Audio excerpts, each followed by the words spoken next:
எல்லா புகழும் நம் அனைவர்களையும் அவனது இல்லத்திலே அவனது வழிபாட்டிலே ஒருங்கிணைத்த அல்லாஹு ஜல்ல ஷானுஹு தாலாவுக்கே உரித்தானது. சலாத்தும் சலாமும் நபிகளார் ஸல்லல்லாஹு அலைஹி வஸல்லம் அவர்கள் மீதும் அவர்களது வழிகாட்டுதலை பின்பற்றி நடக்கும் நல்லடியார் அனைவர் மீதும், குறிப்பாக இங்கே குழுமியிருக்கும் நம் அனைவர் மீதும் என்றும் உண்டாகட்டுமாக. அன்புக்கும் மரியாதைக்கும் உரிய அல்லாஹ்வின் நல்லடியார்களே, சூரத்துல் ஆராஃப் எனப்படும் 7வது அத்தியாயத்திலே 94 முதல் 99 வரையிலான வசனங்கள் ஓதி காண்பிக்கப்பட்டு மொழிபெயர்ப்பும் வாசிக்கப்பட்டுள்ளன. அல்லாஹு ஜல்ல ஷானுஹு தாலா குறிப்பிட்ட இந்த வசனங்களில் எத்தகைய வழிகாட்டுதல்களை உள்ளடக்கி இவற்றை இறக்கினானோ அவற்றை சரியான முறையிலே விளங்கி அதன்படி செயல்படுவதற்கு அல்லாஹ் நம் அனைவர்களுக்கும் அருள் பாலிப்பானாக. இந்த வசனங்கள் இதற்கு முன்னால் இடம்பெற்ற வசனங்களிலே பல்வேறு வகையான நபிமார்கள் அவர்களுடைய சமுதாய மக்களில் நடைபெற்ற பல சம்பவங்கள் தனித்தனியாக விவரிக்கப்படுகிறது. இந்த குறிப்பிட்ட வசனங்களுக்கு முன்னாடி நிறைய நபிமார்களுடைய பணிகள், அந்த சமுதாய மக்களுக்கு அவங்க செஞ்ச சேவைகள், அந்த சமுதாய மக்களுடைய நிலைமைகள், இப்படியெல்லாம் பல விஷயங்கள். இப்போ இந்த வசனங்களில் அல்லாஹ் என்ன சொல்கிறான் என்றால், ஏதாவது ஒரு சமுதாயத்திற்கு ஒரு ஊருக்கு அல்லாஹ் நபியை அனுப்புகிறான்னு வச்சுக்கோங்களேன், புதிதாக நபியை அனுப்புகிறான் என்கிற பொழுது அந்த நபியை அனுப்புறதுக்கு முன்னாடி அந்த மக்களுக்கு கடுமையான சோதனைகளை கொடுப்பானாம், துன்பங்களையும் துயரங்களையும் ஏற்படுத்துவானாம் நபியை அனுப்புவதற்கு முன்னால். அது அல்லாஹ்வினுடைய பொதுவான ஒரு சுன்னத்தாக நடைமுறையாக இருந்து வந்திருக்கிறது. எந்த சமுதாயத்திற்கு நாம் நபியை அனுப்புவதாக இருந்தாலும் அந்த சமுதாய மக்களை அதற்கு முன்னதாக துன்பங்களில் துயரங்களில் நாம் ஆழ்த்துவோம். கொஞ்சம் வேடிக்கையாக இருக்கிற மாதிரி தோணும் மேலோட்டமாக பார்த்தா. இந்த சமுதாயம் சீர்கட்டு இருக்கிறது, அந்த சீர்கட்டு இருக்கக்கூடிய அதனை சீர்திருத்துவதற்காக வேண்டித்தான் நபிமார்கள் அனுப்பப்படுறாங்க.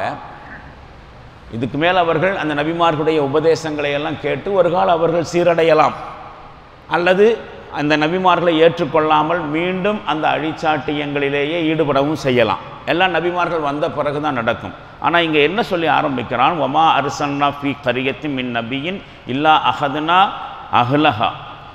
எந்த சமுதாயத்திற்கும் நாம் நபியை அனுப்பாமல் இருந்ததில்லை, அந்த ஊர் மக்களுக்கு பில் பஅஸாஇ வல்லராஇ, அந்த துன்பங்கள் துயரங்களை கொண்டு அவர்களை பிடிக்காமல் நபிமார்கள் அனுப்புறதில்லை. லஅல்லஹும் யல்லர்ரஹூன், அவர்கள் பணிந்து நடந்திட வேண்டும் என்பதற்காக என்று ஆரம்பிக்கிறான். இப்போ என்ன விஷயம் என்று சொன்னால், ஒரு சமுதாயத்துக்கு அல்லாஹ் நபிமார்களை நியமிக்கிற சமயத்தில் அந்த சமுதாயத்துக்கு உள்ளேயும் வெளியேயும் அந்த இறை தூதரனுடைய அழைப்பை ஏற்றுக்கொள்வதற்காக அவர்களை பக்குவப்படுத்துகிறான். எந்த வகையிலும் அவர்கள் அந்த நபிமார்களுடைய சொல்லை புறக்கணிக்கக்கூடாது, அந்த நபிமார்களை ஏற்காமல் விலகிவிடக்கூடாது என்பதற்காக அவர்களுக்கு இந்த ஏற்பாடு. எதனால் இந்த ஏற்பாடு என்று சொன்னால், எந்த மாதிரியான சோதனைகள் அது எல்லாம் வரும். பட்டினிகள் ஏற்படலாம், வறுமையின் பஞ்சத்தின் காரணமாக பட்டினி, அல்லது தொற்று வியாதிகள், அல்லது வியாபாரங்களிலே இழப்புகள், போரில் தோல்விகள், அல்லது இயற்கை சீற்றங்கள், அல்லது கலவரங்கள், ஏதேனும் ஒரு வகை பஅஸா வல்லர்ரா என்று சொன்னால் கடுமையான துன்பங்கள் அல்லது துயரங்கள். இந்த துன்பங்கள் துயரங்கள் என்பதற்கு தஃப்சீர்களில் இந்த மாதிரி வந்திருக்கு. ஏதாவது ஒரு வகையில் அந்த சமுதாயம் பெரிய இழப்பை சந்திக்கும். இன்றைக்கும் கூட நாம் பார்க்கிறோம், ஒவ்வொரு சமுதாயத்திலையும் அல்லது அந்த சமுதாயத்தினுடைய ஒரு பிரிவுக்கு அல்லாஹ் பெரிய சோதனையை ஏற்படுத்துகிறான், நிலச்சரிவுகள் ஏற்படுத்துகிறான், கடுமையான மழை வெள்ளத்தின் மூலமாக பாதிப்புகளை ஏற்படுத்துகிறான். இதுக்கு பின்னாடியெல்லாம் இயற்கை இருக்கிறது என்று அவர்கள் சொல்லுகிறார்கள், மனிதர்கள் பேசிக்கொள்கிறார்கள். ஆனால் உண்மையிலேயே இதுக்கு பின்னாடி அல்லாஹ்வுடைய திட்டம் இருக்குது, அல்லாஹ்வுடைய நாட்டம் இருக்குது. அதுதான் பல இடங்களில் குர்ஆனில் மனித சமுதாயத்திற்கு இந்த மாதிரியான பேரிழப்புகள் ஏற்படுவதற்கான காரணங்கள் சொல்லப்பட்டிருக்கிறது. அதில் ஒரு காரணம்தான் இங்கே விளக்கப்படுகிறது. உதாரணமாக இன்றைக்கு சுபுகு தொழுகையில், வெள்ளிக்கிழமை சுபுகு தொழுகையில் ஓதப்படுகிற சூரத்து சஜ்தா என்கிற அத்தியாயத்திலும் கூட நாம் அடிக்கடி கேட்டிருக்கக்கூடிய வலனுதி கன்னஹும் மினல் அதாபில் அதுனா தூனல் அதாபில் அக்பரில் அலஹும் எர்ஜவுன். ஒவ்வொரு சமுதாயத்திற்கும் முதல்ல சிறிய அளவிலான துன்பங்களை ஏற்படுத்துவோம், அவர்கள் செய்து கொண்டிருக்கக்கூடிய குற்றங்களிலிருந்து பாவங்களிலிருந்து விலகிவிட வேண்டும், திரும்பிவிட வேண்டும் என்பதற்காக. வலனுதி கன்னஹும் மினல் அதாபில் அதுனா, அவர்களை நாம் சிறிய அளவிலான துன்பங்களை கொண்டு நாம் துன்பங்களை சுவைக்க கொடுப்போம், அனுபவிக்க கொடுப்போம்.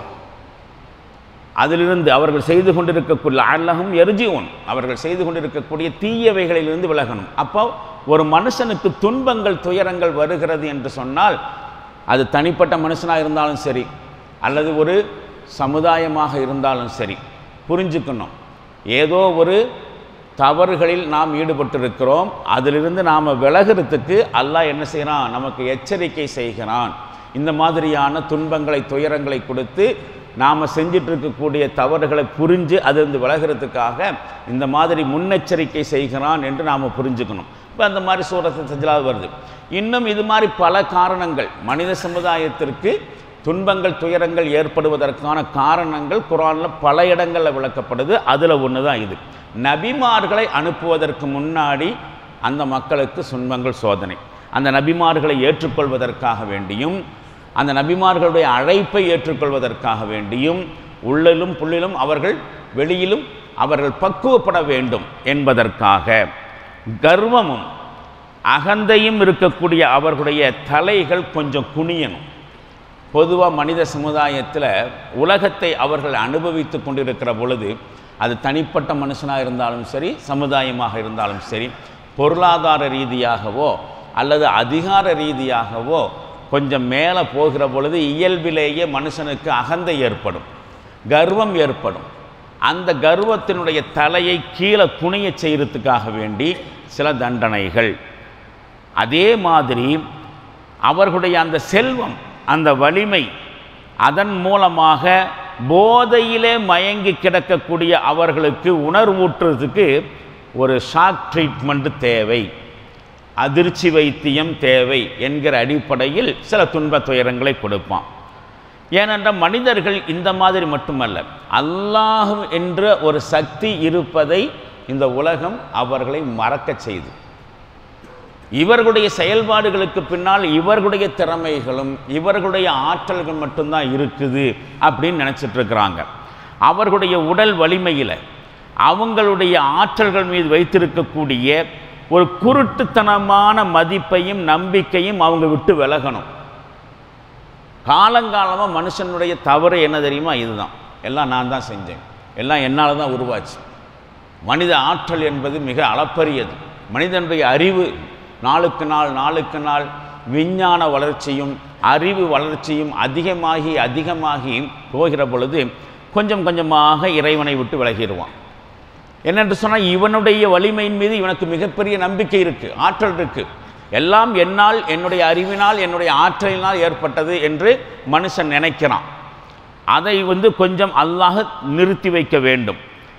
தங்களுக்கு மேலே தங்களுடைய ஆற்றல்களையும் அதிகாரத்தையும் தாண்டி ஒரு சக்தி நம்முடைய காரியங்களை முடிவு செய்யுது, நம்முடைய எதிர்காலத்தை தீர்மானிக்குது அப்படிங்கிற அந்த உண்மையை அந்த மக்கள் சமுதாயம் புரிஞ்சுக்கணுங்கிறதுக்காக அந்த அடிப்படையில் அவர்களுடைய காதுகள் இறை தூதர்களுடைய செய்தியை கேட்பதற்கு திறக்கப்பட்டு அல்லாஹுடைய சன்னிதானத்தில் பணிந்தவர்களாக தங்களுடைய தலையை குனிய வேண்டும் என்பதற்காக அதுக்கு அவங்க தயாராகணுங்கிறதுக்காக வேண்டி சில தண்டனைகளை கொடுப்பான். இப்படிப்பட்ட சாதகமான சூழ்நிலையிலும் கூட அவர்களுடைய இதயங்கள் உண்மையை ஏற்றுக்கொள்வதற்கு தயாராகலேன்னு சொன்னால் பிறகு அவர்களை இன்பங்கள் நிறைந்த நல்ல நிலைமைக்கு வைத்தே சோதனை செய்வான். நல்ல நிலைமை வச்சு சோதனை செய்வான். இங்கிருந்து அவங்களுடைய முழுமையான அழிவு ஆரம்பமாகும். அது இப்படி சொல்லப்படுகிறது. என்ன சொல்லப்படுகிறது, அவங்க பணிஞ்சிடணுங்கிறதுக்காக அந்த இறை தூதருடைய சொல்லை கேட்டு பணியணுங்கிறதுக்காக துன்பங்களை கொடுப்போம். சும்மா பத்தல்னா மக்கான செய்யத்தில் ஹசனா, அவர்களுடைய அந்த தீமையான செயல்கள் இருக்கிறதே அவர்களுடைய எந்த அளவுக்கு என்று சொன்னால் அவர்கள் இன்ப நலனில் மூழ்கி திளைப்பார்கள். துன்பங்களுக்கு பிறகு மறுபடியும் இன்பம் வரும். சோதனைகளுக்கு பிறகு மிகப்பெரிய நல்ல காலங்கள் வந்துவிடும். ஆனால் மனுஷன் படிப்பினை பெற மாட்டான். இதுக்கு பின்னாடி அல்லாஹ் ஒருத்தன் இருந்து நமக்கு ஏதோ செய்தியை உணர்த்துறான் அப்படிங்கிறத புரிஞ்சுக்க மாட்டான். என்ன சொல்லுவானாம், வகாலு கது மஸ்ஸ ஆபான அனல் லர்ரா வ சர்ரா. நம்முடைய முன்னோர்களும் இந்த மாதிரியான துன்பங்களையும் துயரங்களையும் அனுபவிச்சிருக்கிறாங்க. இதெல்லாம் கண்ணுக்கு புலப்படாத, கண்ணே தெரியாத ஒரு இயற்கையான நாடகம், இயற்கையினுடைய நாடகம். இந்த மாதிரி நடக்கிற சம்பவங்களுக்கு பின்னாடி ஒரு சக்தி இருக்குது, இறைவன் இருக்கிறான் என்றெல்லாம் சொல்லி இயல்பான நம்முடைய வாழ்க்கையை விட்டு வெளியே போயிருக்கூடாது, கற்பனையில் மூழ்கக்கூடாது. துனியாவில் எங்கே நடக்கலை, எப்போ நடக்கலை, காலாகாலமாக இந்த துன்பங்களும் துயரங்களும் வந்துட்டு தான் இருக்குது. பூகம்பம் வந்துட்டு தான் இருக்குது, நிலச்சரிவுகள் வந்துட்டு தான் இருக்குது, வெள்ளப்பெருக்கு ஏற்பட்டு தான் இருக்குது.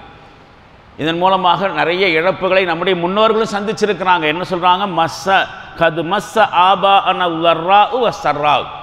இதே துன்பங்களையும் துயரங்களையும் நம்முடைய முன்னோர்களும் அனுபவித்திருக்கிறார்கள் இப்படின்னு அவங்க சுகத்திலேயே இருப்பாங்க. இதுக்கு பின்னாடி எல்லாம் அல்லாஹ் என்கிற ஒரு சக்தி இருக்குதுங்கிறத நினைச்சு கூட பார்க்க மாட்டார்கள். இந்த சமயத்தில் தான் அகதனாகும் பகதத்தன் வகும் லா யஷ்உரூன், அவர்கள் அறியாத நிலைமையிலேயே அவர்களை நாம் திடீரென்று பிடித்து கொண்டு விடுகிறோம். திடீர்னு அவங்களை நாம் பிடிச்சிருவோம். அவங்களுடைய மனங்களில் புத்திகட்ட அவர்களுடைய தலைவர்கள் மூடத்தனமான கருத்துக்களை எல்லாம் விதைச்சி வச்சிருப்பாங்க. ஒரு வரலாற்று கருத்தோட்டம் இதுதான். என்னது, இந்த ஏற்றத்தாழ்வான கால சூழ்நிலைகள்லாம் உருவாகுதா இல்லையா? சாதகமான சூழ்நிலைகள் சில நேரங்களில் இருக்குது, பாதகமான சூழ்நிலைகள் சில நேரங்களில் இருக்குது. இதெல்லாம் அதன் அடிப்படையில் நம்முடைய எதிர்காலம் முடிவாகுதா இல்லையா? இனி நம்முடைய ஃபியூச்சர் எப்படி இருக்கும்? உதாரணமாக கொரோனா காலம் வந்துச்சு. கொரோனா காலம் வந்த பொழுது கிட்டத்தட்ட 2 மாத காலங்கள் மிகப்பெரிய அளவுக்கு மனித சமுதாயமே முடங்கி போன, உலக மனித சமுதாயமே முடங்கி போன ஒரு காலகட்டம். அந்த காலகட்டத்தில் மனிதர்கள் என்ன நினைச்சாங்க, இனி உலகத்தினுடைய வாழ்க்கை முறை என்டையர் சேஞ்ச் ஆகிவிடும், முழுமையான மாற்றத்திற்கு வந்துவிடும். ஏனென்று சொன்னால் இப்போ இருக்கக்கூடிய சூழ்நிலை உலகத்தை மாற்றி அமைத்து விடு. உண்மையில் அப்படி நடக்கவும் செஞ்சிச்சு. கல்வி முறைகள் மாறிச்சு. இனிமேல் இப்படித்தாங்க, ஸ்கூலுக்கெல்லாம் போக முடியாது, வேண்டியதில்லை. எல்லாமே என்னாகும், இனி ஆன்லைன் மூலமாக வீட்டிலிருந்தே படிக்கிற மாதிரி ஆகும். யாரும் வேலைக்கு போக முடியாது, வீட்டிலிருந்தே வேலைக்கு போகிற மாதிரி தான் இருக்கும். ஒர்க் அட் ஹோம் அப்படிங்கிற மாதிரி மாறி போய்விடும். ஆட்சி அமைப்புகள் மாறி போகும் என்றெல்லாம் சொன்னேன். இன்னும் சொன்னாங்க, இது ஒரு பயோவார் என்று சொல்லக்கூடிய ஒரு உயிரியல் யுத்தம். இனியெல்லாம் அணு ஆயுதங்கள் மாதிரியான கொடூரமான ஆயுதங்களை வச்செல்லாம் போர் நடக்காது.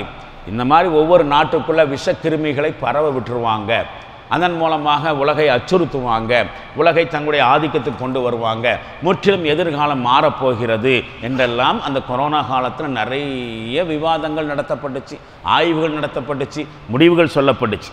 இப்போ இந்த வரலாற்றை பார்க்கக்கூடியவர்கள் இவங்க மனசுக்குள்ளே என்ன செய்வாங்கன்னாக்கா, இந்த மாதிரியான கால சூழ்நிலைகள் ஏற்படுவது எல்லாம் மனிதனுடைய நடவடிக்கையின் அடிப்படையில் இல்லை. நல்லா கவனிக்கணும். இதெல்லாம் ஒழுக்கத்தின் அடிப்படையிலேயோ ஒழுக்க கேட்டின் அடிப்படையிலேயோ நல்ல காரியம் கெட்ட காரியம் வர்றதில்லை. மக்களெல்லாம் ஒழுக்கமாக இருந்தால் காலம் நல்லா இருக்கும். மக்களெல்லாம் சீர்கெட்டு விட்டால் இந்த இயற்கையான சூழ்நிலைகள் மாறும். அந்த மாதிரி நாம் சொல்கிறோமா இல்லையா, மனிதர்களுடைய நடவடிக்கைகளை தீர்மானிக்கிறதுல சூரிய சந்திரன் மாதிரியான கோள்களுக்கு எந்த சம்பந்தமும் இல்லைன்னு நாம் சொல்லிட்டு இருக்கிறோம். இஸ்லாம் சொல்லுது. மனிதர்கள் என்ன சொல்கிறாங்க, மனிதர்களுடைய நடவடிக்கைக்கு பின்னாடி என்ன இருக்குது, பிரபஞ்சத்தில் இயங்கிட்டு இருக்கக்கூடிய கோள்களினுடைய சஞ்சாரங்கள் தான் மனுஷனுடைய எதிர்காலத்தை எல்லாம் தீர்மானிக்குது, நல்லது கெட்டது தீர்மானிக்கிறது. சனி இங்கே இருக்கிறான், ராகு அங்கே இருக்கிறான், சந்திரன் இங்கிருந்து கடந்து போகிறான். அதனால் இவனுடைய ஜாதகத்தின் அடிப்படையில் மனுஷனுடைய நடவடிக்கைகளில் மாற்றம் ஏற்படும், எதிர்காலம் மாறும், நல்லது நடக்கும் அல்லது கெட்டது நடக்கும் என்று மனித சமுதாயத்தினுடைய நடவடிக்கைக்கு பின்னாடி சூரியன் சந்திரன் மாதிரியான கோள்களினுடைய நடவடிக்கைகள் இருக்குது. அந்த சஞ்சாரங்கள் மூலமாக மாற்றம் ஏற்படும் சொல்கிறத நாம் தப்புன்னு சொல்கிறோம். மனுஷனுடைய நடவடிக்கைகளுக்கும் கோள்களுக்கும் சம்பந்தம் இல்லை. அந்த கோள்கள் இயல்பான முறையில் அது பாட்டு உலாவிட்டு இருக்குது. அந்த உலாவலுக்கும் மனுஷனுடைய எதிர்காலத்துக்கும் சம்பந்தம் இல்லை, அது பகுத்தறிவுக்கு அப்பாற்பட்டது அப்படின்னு நாம் சொல்கிறோமா இல்லையா?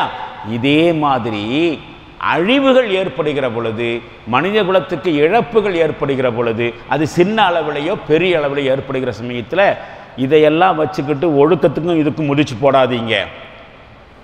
மனுஷனுடைய ஒழுக்கத்துக்கும் இதையும் வச்சு முடிச்சு போடாதீங்க. நாம் சாதாரணமாக பேசும்போது என்ன செய்வோம், எங்கேயாவது ஏதாவது அசாதாரணமான சம்பவம் நினச்சினாக்கா காலம் கெட்டு போச்சு, மனுஷன் கெட்டு போயிட்டான், மனுஷன் கெட்டு போனதுனால இந்த மாதிரி அதாபுகளை எல்லாம் இறக்குறான் அப்படின்னு சொல்கிறோமா இல்லையா? அப்போ ஒழுக்கத்திற்கும் இந்த மாதிரி ஒழுக்க கேட்டுக்கும் இந்த மாதிரி இயற்கையான சூழ்நிலைகளுக்கும் இடையில் சம்பந்தம் இருக்கிறது என்று நாம் சொல்வதை அவர்கள் எதிர்க்கிறார்கள். என்ன எதிர்க்கிறாங்க? இதுக்கு பின்னாடியெல்லாம் இறைவன், கட்டுப்பாடு, ஹலால் ஹராமு, நல்லது கெட்டது, ஒழுக்கம், இதையெல்லாம் போட்டு முடிச்சு போடாதீங்க, எல்லாம் இயல்பாக நடக்கிறது, காலங்காலமாக நடந்துட்டு இருக்குது, இதுக்கு பின்னாடி இறை சக்தியெல்லாம் இல்லை என்று சொல்லி கொண்டிருக்கிறார்கள். நடந்து கொண்டிருப்பவையெல்லாம் எந்த மாதிரி நடந்துட்டு இருக்குது அப்படின்னு சொன்னாக்கா ஒரு பார்வை இல்லாத இயற்கையினுடைய நாடகம். இதெல்லாம் ஒழுக்கத்தின் அடிப்படையில் எல்லாம் முடிவு செய்யப்படுறது இல்லை, இறைவனுடைய கட்டுப்பாட்டில் நடக்கிறது இல்லை. இதையும் இறை நம்பிக்கையும் வச்சு முடிச்சு போடாதீங்க என்று நாத்திகர்கள் சொல்லுவார்கள். அப்படியெல்லாம் நம்பிட்டு போகிறது மூடத்தனம் என்று சொல்லுவார்கள். அதிலிருந்து வெளிவருது தான் பகுத்தறிவு என்றெல்லாம் சொல்லுவார்கள். இயற்கை சில நேரங்களில் நல்ல காலத்தை கொண்டு வரும், சில நேரங்களில் கெட்ட காலத்தை கொண்டு வருகிறது என்று சொன்னால் முழுக்க முழுக்க அது கடவுள் நம்பிக்கைக்கு அப்பாற்பட்ட நிலைமையில் தான் நடக்குது. விபத்துகளாக இருக்கட்டும், அவசர கால நிலைகளிலிருந்து படிப்பினை பெறுவதெல்லாம் யாராவது மத பிரச்சாரகருடைய அந்த உபதேசத்தை எல்லாம் அட்வைஸை எல்லாம் கேட்டுக்கிட்டு கடவுளுடைய சன்னிதானத்தில் தன்னுடைய அடிமைத்தனத்தை பணிய வச்சு அர்ப்பணம் செய்கிறதும் ஒரு வகையான பலவீனமான பார்வை இல்லாமல் போவது மாதிரி தான், குருட்டுத்தனம் மாதிரி தான் சொல்கிறாங்க. இதுக்கு பின்னாடியெல்லாம் கடவுள் நம்பிக்கை என்ன செய்யாதீங்க, பின்புலமாக வைக்காதீர்கள் அப்படின்னு சொல்லுவார்கள். இந்த இறை மறுப்பாளர்கள் இருக்கிறாங்களே, இந்த சம்பவங்களுக்கு பின்னாடி கடவுளெல்லாம் கிடையாது, கடவுளுடைய நாட்டம் கிடையாது, கடவுளுடைய சக்தி கிடையாது என்று சொல்லக்கூடிய இவர்களுடைய மனநிலையை நபி ஸல்லல்லாஹு அலைஹி வஸல்லம் அவர்கள் இப்படி படம் பிடிச்சு காமிக்கிறாங்க. இது எவ்வளவு அருமையான ஒரு உதாரணம் பாருங்க. நபி ஸல்லல்லாஹு அலைஹி வஸல்லம் லா யஸாலுல் பலாஉ பில் முஃமினி, ஒரு இறை நம்பிக்கையாளனை பொறுத்த வரைக்கும் துன்பங்கள், துயரங்கள், சோதனைகள் விலகாமல் இருந்து கொண்டிருக்கும், தொடர்ந்து கொண்டிருக்கும். ஹத்தா யஹ்ருஜப் நகியம் மின் துனூபிஹி, அவனுடைய பாவங்கள் தவறுகளிலிருந்து அவன் தூய்மையாகின்ற வரை. பாருங்க, மோமினை பொறுத்த வரைக்கும் அவனுக்கு ஏற்படுகிற துன்பங்கள், சோதனைகள்லாம் அவனுடைய தவறுகளை போக்குவதற்காக, அவனை சுத்திகரிப்பதற்காக. மோமினை பொறுத்த வரைக்கும் இதுக்கு பின்னாடி அல்லாஹ் இருக்கிறான், நான் செஞ்ச தவறுகளை விட்டு விலகி என்னை தூய்மைப்படுத்துறதுக்காக வேண்டி அல்லாஹ் எனக்கு சோதனை தர்றான் என்று இந்த சோதனைகளுக்கு பின்னாடி இருக்கக்கூடிய காரணத்தையும் அந்த சோதனைகளை நடத்துகிற அல்லாஹ்வின் மீதான நம்பிக்கையும் அதிகமாகுது. இதுக்கு பின்னாடி அல்லாஹ் இருக்கிறான், அல்லாஹ் தான் இதெல்லாம் நடத்துகிறான். அதுவும் எதுக்காக நடத்துகிறான்? என்னை புடம்போட்ட தங்கமாக மாற்றுவதற்காக. ஒரு தங்கம் நகையாக ஆகிறதுக்கு தீயில் பழுக்க காய்ச்சப்படுவதைப் போல என்னை தூய்மைப்படுத்துவதற்காக அல்லாஹ் எனக்கு சோதனை தர்றான். பாவங்கள் இருந்து நான் விலகிறேன், இந்த சோதனைகளை அனுபவிப்பதன் மூலமாக அல்லாஹ் என்னை பக்குவப்படுத்துகிறான், தூய்மைப்படுத்துகிறான் என்கிற புரிதல் இறை நம்பிக்கையாளருக்கு ஏற்படும் என்று சொல்லிட்டு வல் முனாஃபிக்கும் மசலுஹு கமசலில் ஹிமார். ஆனால் இந்த நயவஞ்சகன் இருக்கிறானே அவனுடைய நிலைமை கழுதைய மாதிரி அப்படின்னு சொல்கிறாங்க. இந்த இறை மறுப்பாளன், இறை நம்பிக்கையாளனை பொறுத்த வரைக்கும் சோதனைகளை எப்படி எடுத்துக்கிறான்? இது அல்லாஹ்வுடைய வேலை. அது எதுக்கு? என்னை தூய்மைப்படுத்துறதுக்கு. எதிலிருந்து? பாவங்களிலிருந்து. முனாஃபிக்கை பொறுத்த வரைக்கும் இந்த சோதனைகள் எப்படியாம கழுத மாதிரி. ஆமாம், கழுத மாதிரி என்று சொன்னால் லா எதிரி ஃபீம ரபத்தஹு அஹ்லஹு லா ஃபீம அர்சலஹு. அந்த கழுதையினுடைய எஜமானன் அதை எதுக்கு கட்டி போடுறான், எதுக்கு அவுத்து விடுறாங்கிறது கழுதைக்கு தெரியாது. எதற்காக வேண்டி கழுதை கட்டி போடப்படுகிறது, எதற்காக வேண்டி அதனுடைய எஜமானன் அதனுடைய கைத்தை அவுத்து விடுறான், ஏதாவது அதுக்கு தெரியுமா? ஒன்றும் தெரியாது. அது மாதிரி தான் இந்த சோதனைகள் மூலமாக இறை மறுப்பாளர்கள், இறை நம்பிக்கை இல்லாதவருடைய நிலைமை. எதுக்கு இந்த சோதனை வருது, எதுக்கு அந்த சோதனையிலிருந்து நாம் விடுபடுறோம், ஒரு காலத்துக்கு பிறகு எப்படி நன்மை வருகிறது, நன்மைக்கு பிறகு மறுபடியும் ஏன் சோதனையான காலகட்டம் வருது, ஒன்றும் தெரியாது. கழுதை மாதிரி அந்த சோதனைகளிலிருந்து பாடம் பெறுறதில்லை. அது தனி மனுஷனாக இருந்தாலும் சரி, ஒரு சமுதாயமாக இருந்தாலும் சரி, எல்லாம் இயல்பு. அதைத்தான் இந்த வாசகத்தின் மூலமாக சொல்லப்படுகிறது. வகாலு கது மஸ்ஸ ஆபா அனல் லர்ரா வ சர்ரா. இந்த துன்பங்களும் துயரங்களும் நம்முடைய முன்னோர்களும் அனுபவிச்சது தான். இதுக்கு பின்னாடி எல்லாம் கடவுளெல்லாம் கிடையாது, எல்லாம் இயல்பாக நடக்கிறது தான் என்று சொல்லி இதுக்கு பின்னாடி அல்லாஹ் இருப்பதையும் இந்த சோதனைகள் மூலமாக அல்லாஹ் என்னத்தை நாடுறாங்கிறதையும் இந்த கழுதை மனநிலை கொண்டவர்களுக்கு புரியுறதில்லை. எதுக்காக வேண்டி கட்டி போடப்படுகிறது, எதற்காக வேண்டி அவிழ்த்து விடப்படுகிறது என்பது எப்படி கழுதைக்கு தெரியாதோ அதே மாதிரி எதற்காக இந்த சோதனைகள் வருகிறது, எதற்காக சோதனையிலிருந்து நாம் மீண்டு வர்றோம் மனுஷனுக்கு தெரியாது என்று ஒரு நபி ஸல்லல்லாஹு அலைஹி வஸல்லம் சொல்கிறார்கள். சுருக்கமாக சொன்னால், விபத்து ஏற்படுகிற சமயத்தில் மனுஷ மனம் அல்லாஹுடைய சன்னிதானத்தில் தலையை அடிபணியிருந்தும் அல்லாஹுடைய அருள் கிடைக்கிற சமயத்தில் அதற்கு நன்றி செலுத்தாமலும் இருந்தால், அதாவது எந்த சூழ்நிலையிலும் சீர்திருந்துவதற்கு மனம் இல்லாமல் இருந்தால், தவறுகளிலிருந்து விலகி கொள்வதற்கு முயற்சி செய்யாமல் இருந்தால், அந்த மாதிரி ஒரு நிலைமையை ஒரு சமுதாயம் வந்துருச்சு அப்படின்னு சொன்னால் பிறகு அவர்களுடைய முழுமையான அழிவு உடனடியாக வந்துவிடும். அது நிறை மாத கர்ப்பிணியினுடைய பிரசவம் எப்படி எந்த நேரத்தில் திடீர்னு நடக்குமோ அது மாதிரி அல்லாஹ்வுடைய தண்டனை வந்துவிடும். அதைத்தான் அடுத்த வசனங்களில் சொல்கிறான், ஃபஅஹதுனாஹும் பக்தத்தன் வஹும் லா யஷ்ஊரூன். அவர்கள் அறியாத நிலைமையில் திடீரென்று அவர்களை நாம் பிடித்துக் கொள்வோம் என்று சொல்லிட்டு எந்த மாதிரியெல்லாம் இந்த சோதனைகள் வரும் என்பதைத்தான் அடுத்த வசனங்களில் சொல்லுகிறான். என்ன சொல்கிறான்? வலவ் அன்ன அஹ்லல் குரா ஆமனு, இந்த ஊர்வாசிகள் அல்லாவின் மீது நம்பிக்கை வைத்து வத்தக்கவ் இறைவனை அஞ்சி செயல்பட்டிருந்தார்கள் என்று சொன்னால், ல ஃபதஹ்னா அலைஹிம் பரக்காத்தி மினஸ் ஸமாஇ வல் அர்ள், இவர்களுக்கான அருள் வளங்கள் பரக்கத்துகளை வானங்களிலிருந்தும் பொழிய வச்சிருப்போம், பூமியிலிருந்தும் கொடுத்திருப்போம். வலாக்கின் கஸ்ஸபு, அவர்கள் பொய்ப்படுத்தினார்கள், சத்தியத்தை பொய் என்று அவர்கள் கூறினார்கள். ஃபஅஹதுனாஹும் பிமா கானு யக்ஸிபூன், அவர்கள் செய்து கொண்டிருந்த தீய விளைவின் காரணமாக அவர்களை நாம் திடீரென்று பிடித்துக் கொள்கிறோம் என்று சொல்லிட்டு மனித குலத்திற்கு எச்சரிக்கை செய்கிறான். என்ன மாதிரி எச்சரிக்கை தெரியுமா? அஃப அமீன அஹ்லுல் குரா அன் யாத்தியஹும் பஅஸுனா பயாத்தன் வஹும் நாயிமுன், இந்த மனிதர்கள் இரவிலே உறங்கி கொண்டிருக்கிற பொழுது நம்முடைய சோதனை வராது என்று நினைச்சிட்டு இருக்கிறாங்களா? நிம்மதியாக தூங்கிட்டு இருக்கிற பொழுது திடீரென்று நம்முடைய சோதனை வராதுன்னு அச்சம் இல்லாமல் அப்படித்தான் நடக்குது. உறக்கத்தில் இருக்கிற பொழுது வயநாடு பிரச்சனையெல்லாம் எப்படி ஏற்பட்டுச்சு, என்ன நடக்கிறது என்பதையெல்லாம் உணர்ந்து கொள்வதற்கு முன்னாலேயே அழிவுகள் வந்து விட்டது, உறக்கத்திலே நடந்து விடுகிறது. அப்போ இவர்கள் உறங்கி கொண்டிருக்கிற பொழுதே நம்முடைய சோதனை இவர்களுக்கு வராது என்று அதை குறித்து அச்சம் இல்லாமல் இருக்கிறார்களா? அவ் அமீன அஹ்லுல் குரா ஐயத்திஹும் பாசுனா லுஹன் வஹும் யல்அபூன், அல்லது பகல் நேரத்தில் இவர்கள் வீண் விளையாட்டுகளில் ஈடுபட்டு கொண்டிருக்கிற சமயத்திலேயே நம்முடைய சோதனை வராது என்று இவர்கள் பயமில்லாமல் இருக்கிறார்களா? அஃப அமீனு மக்ரல்லாஹ், அல்லாஹ்வுடைய சூழ்ச்சியை குறித்து இவர்கள் அச்சம் இல்லாமல் இருக்கிறார்களா? ஃபலா யஅமனு மக்ரல்லாஹ் இல்லல் கௌமுல் ஹாசிரூன், நஷ்டவாளிகளை தவிர வேறு எந்த மக்களும் அல்லாஹ்வினுடைய சூழ்ச்சியை குறித்து அச்சம் இல்லாமல் இருக்க மாட்டாங்க. எப்பொழுதும் அல்லாஹ் ஒரு சூழ்ச்சிக்காரன். சூழ்ச்சினா மனிதர்களுடைய சூழ்ச்சிக்கு எதிராக பெரும் சூழ்ச்சி செய்பவன் என்கிற அர்த்தம். இப்போது நாம் ஒரு செய்தியை புரிந்து கொண்டு இதற்கு பின்னாடி இருக்கக்கூடிய உண்மையை நாம் தெரியலாம். அப்துல்லாஹ் இப்னு மஸ்ஊத் ரலியல்லாஹு அன்ஹு அவர்கள் அப்துல்லாஹ் இப்னு அப்பாஸ் ரலியல்லாஹு, ரெண்டு பேர் சேர்ந்து அறிவிக்கிறார்கள், நபி ஸல்லல்லாஹு அலைஹி வஸல்லம் அவர்கள் நபியாக நியமிக்கப்பட்டார்களா இல்லையா, அந்த நியமனத்திற்கு பிறகு குறைஷிகள் அரபிகள் நபி ஸல்லல்லாஹு அலைஹி வஸல்லம் அவர்களுடைய அந்த அழைப்புக்கு எதிராக ஒரு கடுமையான நிலைமை எடுத்தாங்க. ஆப்போசிட்டான ஒரு நிலைமை. அந்த மாதிரியான இதை ஏற்றுக்க மாட்டோம், உன்னையும் ஏற்றுக்க மாட்டோம், உன்னுடைய இஸ்லாமிய அழைப்பையும் ஏற்றுக்கொள்ள மாட்டோம் என்று அவர்கள் பிடிவாதமாக இருந்த சமயத்தில் நபி ஸல்லல்லாஹு அலைஹி வஸல்லம் அவர்கள் இப்படி பிரார்த்தனை செஞ்சாங்களாம். என்ன? அல்லாஹும்ம ஐன்னி அலைஹிம் பி சபஇன் கஸபஇ யூசுஃப, அல்லாஹுவே யூசுஃப் நபி அலைஹிஸ்ஸலாம் அவருடைய காலத்தில் 7 வருடங்கள் பஞ்சம் ஏற்பட்டதைப் போல இந்த மக்களுக்கு எதிராக எனக்கும் பஞ்சத்தின் மூலம் உதவி செய்.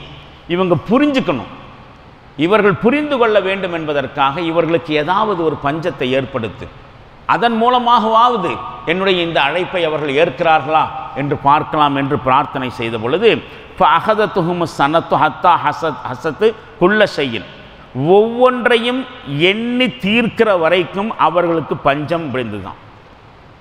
பெரிய அளவுக்கு ஒன் பை ஒன்னாக அவர்கள் இதுக்கு பின்னாடி இது, இதுக்கு பின்னாடி இது என்று கணக்கிடுகிற அளவுக்கு அவர்களுக்கு பஞ்சம் வந்துச்சு.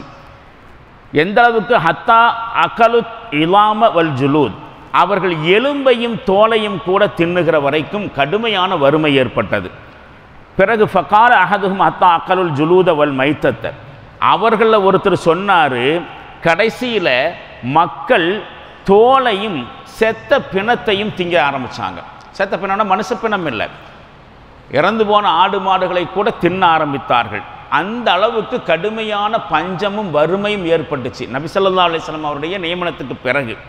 கடைசியில் மக்காவுடைய அந்த விஐபிகள், பிரமுகர்கள் எல்லாம் சேர்ந்து அபூ சுஃபியான் என்கிற அவர்களுடைய சமுதாய தலைவர், அவருடைய தலைமையில் நபி ஸல்லல்லாஹு அலைஹி வஸல்லம் அவரிடத்தில் வந்து அவங்களுடைய நிலைமைகளை எல்லாம் எடுத்து சொல்லி எங்களுக்காக வேண்டி துஆ செய்யுங்க அப்படின்னு அவங்க கேட்குறாங்க. அபூ சுஃபியான் சொன்னார் ரசூலுல்லாஹ்ட்ட, தலைவர் வந்து என்ன சொல்கிறாரு, ஐ முஹம்மத் அவர்களே, இன்ன கௌமக்க கது ஹலக்கும், உங்கள் சமுதாயம் நாசமாயிட்டு இருக்கிறாங்க. ரசூலுல்லாஹ் குறைஷ் குலத்தை சேர்ந்தவர் தானே, அரபு சமுதாயத்தை சேர்ந்தவர் தானே, எந்த மாதிரி சொல்கிறாரு பாருங்க. எப்படிப்பட்ட வறுமை நிலையில் இருந்துட்டு இருக்கிறோம், நாங்கள் பஞ்சத்தில் அடிபட்டு இருக்கிறோம், எல்லாம் உங்கள் சமுதாயம் தானே. கது ஹலக்கு கௌமக், உங்களுடைய கௌமு நாசமாகி கொண்டிருக்கிறது. ஃபது உல்லாஹ அன் யஷ்ரிஃப் அன்ஹும், அவர்களை விட்டு இந்த பஞ்சத்தை நீக்கிறதுக்கு அல்லாஹ்ட்ட துஆ செய்யுங்க என்று ரசூலுல்லாஹ்ட்ட கோரிக்கை வைக்கிறாங்க. அதற்கு பிறகு கூட யா முஹம்மத் இன்னக்க ஜிஅத தஅமுரு பி தாஅத்தில்லாஹ், அல்லாஹ்வுக்கு கீழ்ப்படிய வேண்டும் என்கிற அழைப்போடு நீங்கள் எங்கிட்ட வந்தீங்க. ஒபி சிலத்திர் ரஹம், அது மட்டும் இல்லையே, இரத்தபந்த உறவுகளையெல்லாம் சேர்த்து வைக்கணும்னு சொல்லித்தானே நீங்கள் ஒரு அழைப்பு கொடுத்துட்ருக்கிறீங்க. வைன்ன கௌமக்க கது ஹலக்கு, உங்களுடைய அந்த இரத்தபந்த உறவுகளெல்லாம் கூட நாசமாயிட்டு இருக்கிறாங்க. பது உல்லாஹ் லஹும், அவங்களுக்காக வேண்டி துஆ செய்யுங்க என்று கேட்டுக்கொண்டார்கள். பதா, நபி ஸல்லல்லாஹு அலைஹி வஸல்லம் அவர்களுக்காக வேண்டி பிரார்த்தனை செய்தார்கள். அந்த மாதிரி நபி ஸல்லல்லாஹு அலைஹி வஸல்லம் அவர்கள் துஆ செய்ததன் அடிப்படையில் மீண்டும் நல்ல காலம் வர ஆரம்பிச்சது. அல்லாஹுடைய தூதர் பிரார்த்தனை செஞ்ச பிறகு வறுமையெல்லாம் போய் பஞ்சமெல்லாம் போய் செழிப்பான காலகட்டங்கள் அந்த குறைஷ் சமுதாயத்துக்கு, அரபு சமுதாயத்துக்கு வந்துச்சு. அப்படி சுகத்தில் வந்த உடனேயே அவங்க போய் கேட்டதே மறந்துட்டாங்க. ரசூலுல்லாஹ்ட்ட போய் இந்த வறுமையை போக்குங்க, பஞ்சத்தை போக்குங்கன்னு கேட்டதே மறந்தார். சொகுசு உல்லாசம் மறுபடி வந்த உடனே மீண்டும் அவருடைய அகந்தை மண்டைக்கு ஏறிச்சு. மறுபடியும் அல்லாஹ்வுடைய தூதரை எடுக்க ஆரம்பித்தாங்க. அப்போ காலங்காலமாக மனித சமுதாயத்தினுடைய இயல்பு என்னவாக இருக்குதுன்னு சொன்னால், கஷ்டம் நஷ்டம் வரும் பொழுது ஒன்று அல்லாஹ்விட்ட வர்றது, கஷ்ட நஷ்டம் நீங்கிருச்சுன்னு சொன்னானாக்கா அவனை மறந்துடுறது. அப்போ எப்பொழுதுமே இறை சோதனைகளுக்கு முன்னால் இந்த காரணம் இருக்கிறது. அவன் பக்கம் கவனத்தை திருப்ப வேண்டும், அவன் பக்கம் திரும்ப வேண்டும், அவனுடைய கட்டளையை ஏற்றுக்கொள்ள வேண்டும். இல்லாத வரைக்கும் இந்த மாதிரியான சோதனைகளை அடிக்கடி அல்லாஹ் கண்டுகொண்டே இருப்பான். ஆனால் அந்த ஏற்றுக்கொள்ளாமல், முழுமையாக ஏற்றுக்கொள்ளாமல் அழிச்சாட்டியத்திலும் அகந்தையிலும் மனித சமுதாயம் மூழ்குகிற பொழுது ஒட்டுமொத்தமாக அவர்களை சோதனையின் மூலமாக அழித்தே விடுகிறான் என்பது இந்த வசனங்கள் நமக்கு தரக்கூடிய பாடம். அப்போ ஒவ்வொரு காலகட்டத்திலும் அறிவுரைகள் வருகிற பொழுது அதனை ஏற்று நடப்பதற்கு முன் வர வேண்டும். அது தனி மனுஷனாக இருந்தாலும் சரி, சமுதாயமாக இருந்தாலும் சரி. இல்லை என்று சொன்னால் பெரும் அழிவு வந்துவிடும் என்பதுதான் வசனம் சொல்லக்கூடிய எச்சரிக்கை. மீண்டும் நாம் இந்த வசனங்களை நாம் படித்து பார்க்கலாம். நாம் நபியை அனுப்பி வைத்த எந்த ஊர் மக்களையும் அவர்கள் பணிந்து நடந்திட வேண்டும் என்பதற்காக முதலில் கடுமையான துன்பத் துயரங்களை கொண்டு சோதிக்காமல் இருக்கவில்லை.